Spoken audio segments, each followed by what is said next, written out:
Hello guys, Radhe Radhe. तो आज हम देखेंगे कि पशुपतिनाथ का उद्यापन कैसे करें। तो हमको कुछ नहीं करना, पूजा विधि सिर्फ वही है जो हमें चारों बार करनी है। सिर्फ पाँचवें में शाम को एक नारियल लेना है, 11 रुपये। आपके पास 11 51 21 जितने हो सके उसको ये नारियल में रखना है और 5 या 7 कच्चे सूत से लपेटना है, 5 बार या 7 बार धागे से।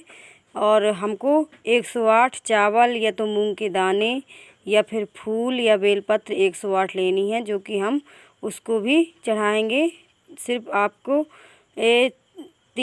दो चीज़ एक्स्ट्रा होती हैं, जैसे कि ये नारियल 11 रुपये और आपके 108 चावल या मूंग के दाने, ये सब एक्स्ट्रा होता। और पूरी विधि वही होती है, जो कि जैसे हमें प्रसाद बनाना है तो प्रसाद बनाएंगे।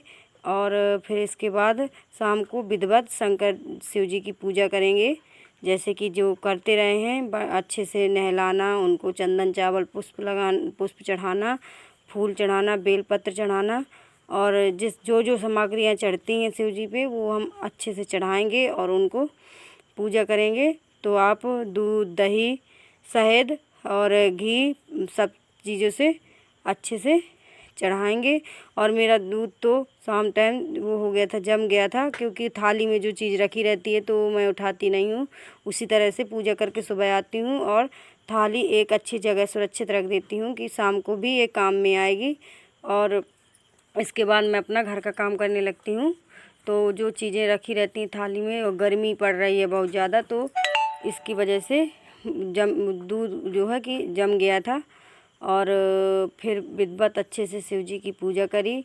और आप अच्छे से करिए और जाप करते जाइए, भगवान जी को मनाते जाइए। आपकी जो श्रद्धा से व्रत किया हो, जो मनोकामना पूर्ति के लिए व्रत किया हो, वो भी बताते जाइए कि शिव जी अब तो सुनिए, और उनसे प्रार्थना करिए अच्छे से। और मैं यही कर रही थी, अपना रटती जा रही थी श्री शिवाय नमस्तुभ्यम, और गाना का भजन करती जा रही थी और शिव जी की पूजा करती जा रही थी। और मैंने आपको सामग्री बता ही दी है कि आपकी पूजा सामग्री में कोई कुछ नहीं, सिर्फ आपको 3 चीज़ें एक्स्ट्रा होती हैं। आप रुपए अपने हिसाब से ले सकते हैं, जितनी आपकी श्रद्धा हो। और नारियल को फोड़ना नहीं है, उसे उसी तरह वहीं रखाना है। और ये तो आपको सबने बताया होगा, पर मैं भी बता रही हूँ कि नारियल को लेते नहीं हैं, वहीं रख लेते हैं। और फिर इसके बाद हमारी कोई जिम्मेदारी नहीं कौन लेता है कौन नहीं।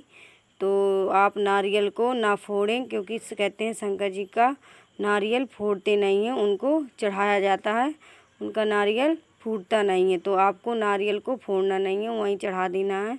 और उसमें जो रुपए चढ़ाए हैं वो भी आपको उठाने नहीं है। और प्रसाद आप जैसे लाते थे तीसरा हिस्सा, तो आपको तीसरा हिस्सा प्रसाद घर ले आना है। जैसे कि 6 दीपक में से 5 दीपक वहीं जलाना होता है और 1 दीपक घर लाना होता है। और घर के बाहर ही बाहर के दरवाजे के सामने अपने दाहिने हाथ के सामने दीपक जलाएंगे, और वहाँ भी अपनी मनोकामना पूर्ति भगवान जी से प्रार्थना करेंगे। और कुछ नहीं, कि भगवान जो आपकी मनोकामना रही हो कि भगवान हमारी पूर्ति करें और हमारी जल्दी से मनोकामना की पूर्ति करें और हमारा सुने। और कुछ भी नहीं है, सिर्फ आपकी इतना ही, ज़्यादा कोई कठिन व्रत नहीं है कि हमें बहुत ज़्यादा ताम झाम लगता है। आप बड़ा ही सरल और मनोकामना पूर्ति करने वाला व्रत है। और रात हो गई थी, मेरी फ्लैश लाइट बंद हो गई थी, तो इस वजह से थोड़ी धीमा दिख रहा है। और मैं अपना पूजा कर रही थी, और जो चीज़ मैंने बताई है उसी तरह से अपना करती जा रही थी व्यवस्थाएं। और बेलपत्र, पुष्प, ये सब चढ़ाती जा रही थी। और आपको इसी तरह से ही पूजा करनी है, आपको उसी तरह से ही विधिवत पूजा करनी है और भगवान जी की प्रार्थना करते जाना है। तो श्री शिवाय नमस्तुभ्यम, श्री शिवाय नमस्तुभ्यम, श्री शिवाय नमस्तुभ्यम, श्री शिवाय नमस्तुभ्यम, इसी तरह से अपना भजन करते जाइए। और आप इस व्रत को ज़रूर करिएगा और देखना कि आपको कितनी जल्दी इस व्रत में सफलता मिलती है। मन में अगर विश्वास है, भगवान के प्रति मन में श्रद्धा है, तो हमें सब कुछ हासिल हो सकता है। अगर मन में विश्वास है ना, तो हम सब कुछ पा सकते हैं।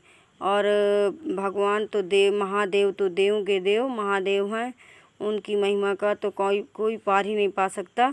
तो आपका अगर मन में विश्वास है ना, तो आप व्रत रखेंगे और ये पूर्ति भी होगा और आपकी मनोकामना की पूरी इच्छाएं पूरी होंगी। जो भी आपकी मनोकामना है आप श्रद्धा से करके देखिएगा, ज़रूर आपकी भगवान जी सुनेंगे। और इसी तरह से बस मैं पूजा करते जा रही थी और अपना भजन गाते जा रही थी। और आपको इसी तरह से ही पूजा करनी है। पूजा सामग्री मैंने पिछली वीडियो में पूरा एक एक बताया है, तो आप मेरे मैं डिस्क्रिप्शन बॉक्स में भी अपना वीडियो को लिंक डाल दूँगी, पर आप ज़्यादा वीडियोज़ नहीं है, आप मेरे आईडी को क्लिक करके देख सकते हैं और आप पूरी पूजा व्यवस्थाएं देख सकते हैं कि मैंने पूजा में कौन कौन सी चीज़ें रखी हैं। और इसी तरह से बस आपको पूजा करनी है। और आप अगर मेरा वीडियो आपको अच्छा लगा हो तो प्लीज़ लाइक करिएगा, सब्सक्राइब करिएगा, दोस्तों के साथ शेयर करिएगा और आप पूजा करके देखिएगा कि आपकी मनोकामनाएं पूर्ति होती हैं कि नहीं। तो अगर मेरा वीडियो अच्छा लगा तो प्लीज़ लाइक करिएगा। थैंक यू, धन्यवाद। श्री शिवाय, नमस्तुभ्यं।